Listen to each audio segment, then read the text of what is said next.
Ce week-end, donc, c'est le salon du bien-être à Caen, l'occasion de faire un gros plan sur une plante, entre autres choses, hein, mais sur une plante aux nombreuses vertus. Les vertus que l'on connaît, puis il y a celles qu'on ne connaît pas, l'aloe vera. C'est d'abord c'est joli à regarder. Ouais. C'est une plante qui pousse à l'état sauvage dans le sud de l'Europe, dans beaucoup de régions tropicales et subtropicales. La plante la plus reconnue pour ses vertus, c'est l'aloe vera, parce qu'il y a plusieurs types d'aloès. Et bien, l'aloe vera, c'est celle qui a le plus de vertus. Et on le connaît depuis la nuit des temps. 5000 ans, on sait que déjà les onguents à base d'aloe, ça soignait les brûlures. Et bien, aujourd'hui, on sait que les vitamines qui sont contenues dans la pulpe d'aloe sont truffées de vitamines, de minéraux, 80 nutriments, vitamine A, vitamine B1, B2, etc. Il y a même du calcium et du chlore à l'intérieur, du fer, du zinc. En fait, c'est une mine d'or, l'aloe vera. Oui, mais enfin, ne la prenez pas comme ça. Hein. Il faut attendre qu'il y a des gens très bien qui la synthétisent. Alors, tout est dans la pulpe, en fait, d'aloe vera, qui est connue depuis très, très longtemps. Et on s'est rendu compte aujourd'hui que cette pulpe d'aloe permet de stimuler, en fait, nos défenses immunitaires et de lutter contre les micro-organismes qui nous dérangent au niveau intestinal. Peau, moi, eh bien justement, ce n'est plus du tout pour la peau. L'aloe vera, maintenant, ça peut se boire, ça peut s'ingérer, ça peut être consommé comme un aliment lambda. Alors, quels sont précisément les composants de l'aloe vera et surtout quels sont les mécanismes d'action de cette plante et de ses principes actifs? Un reportage.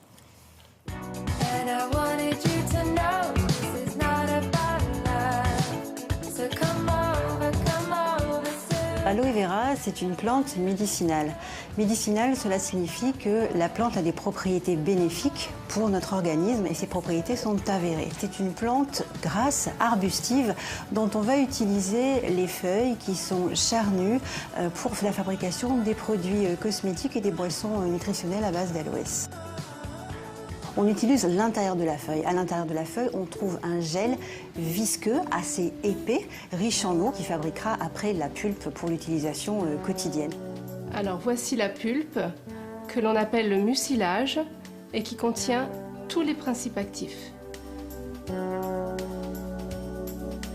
Qu'y a-t-il dans ce mucilage? Il y a 99% d'eau puisque la plante stocke de l'eau et 1% de principes actifs.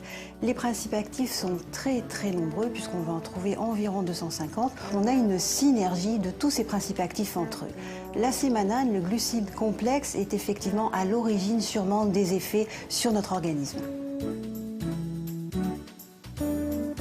L'aloe vera a différentes vertus. De manière traditionnelle, on sait parfaitement que l'aloe vera en usage externe, en application sur la peau, a des vertus anti-inflammatoires, cicatrisantes, hydratantes, apaisantes.